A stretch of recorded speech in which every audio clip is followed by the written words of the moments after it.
নমস্কার দর্শক বন্ধুরা, আমি বাগেশ্বরী আবারও এসে গেলাম এই শিশু মেলার অনুষ্ঠানে আরেকজন ছোট্ট বন্ধুকে নিয়ে। প্রথমেই জিজ্ঞেস করে নেই আমাদের ছোট্ট বন্ধুর নাম কি। তোমার নাম কি? অনামিকা দাস। কোন স্কুলে পড়ো তুমি? Global public central school. গ্লোবালে পড়ো? কোন ক্লাসে? 3। ক্লাস 3-তে। তুমি কতদিন ধরে গান শিখছো? 1 মাস। 1 মাস। তুমি গান ছাড়া আর কি করো? অ্যাবাকাসে যাই আর ড্রয়িং স্কুলে। আচ্ছা, তোমার বাড়িতে আর কে আছে? মা, পাপা, দিদি, দাদি, কাকিমণি, কাকু আর ভাই। বা এতজন, তাহলে তো খুব মজা হয় ঘরে। দিদি তোমাকে আদর করে? হ্যাঁ। তুমি দিদিকে এখানে কিছু বলতে চাও? মাকে, ভাইকে, কাকুকে? ওরা দেখছে তোমার প্রোগ্রাম। হাই, দিদি আমার প্রোগ্রাম দেখবে আর লাইক শেয়ার করবে। অন্যদিনের মতো আজকেও আমাদের শিশু শিল্পীর সঙ্গে তবলায় সঙ্গত করছেন প্রীতম কাকু। তো অনামিকা, আজকে তুমি কোন গানটা গাইবে? রবীন্দ্রসঙ্গীত আয় তবে সহচরী। আয় তবে সহচরী, এটা আমার খুব একটি প্রিয় গান। তাহলে ভালো করে গাবে। All the best. Thank you.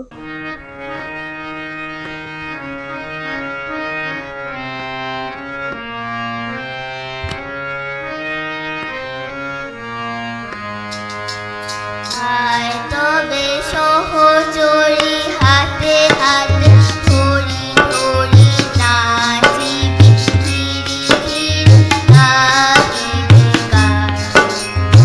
আয় তবে সহচরী হাতে হাতে ধরি ধরি নাচিবি ধীরে ধীরে গাহিবি গান। আয় তবে বিনা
বা অনেক সুন্দর হয়েছে। Thank you. মাত্র 1 মাসেও এত সুন্দর করে গান গাও? হ্যাঁ। আর হারমোনিয়ামও নিজে নিজে বাজিয়ে, বাপরে। তুমি আর কোন গান পারো? জয় গণেশ। আর কোনটা? আর এখনো শেখা হয়নি। তাহলে ওই জয় গণেশ গানটা একদিন গাইতে আসবে। অবশ্যই। তো প্রীতম কাকুকে ধন্যবাদ জানিয়ে আমি আর অনামিকা টাটা দিয়ে আজকের এই অনুষ্ঠান থেকে বিদায় নিচ্ছি। তুমি জানো আমরা বিদায় কিরকম নেই? না। তাহলে আমি তোমাকে শিখিয়ে দিই। আমরা একসাথে 1 2 3 বলবো, তারপর টাটা দেবো একসাথে। আমার সাথে বলো 1 2 3 টাটা। টাটা।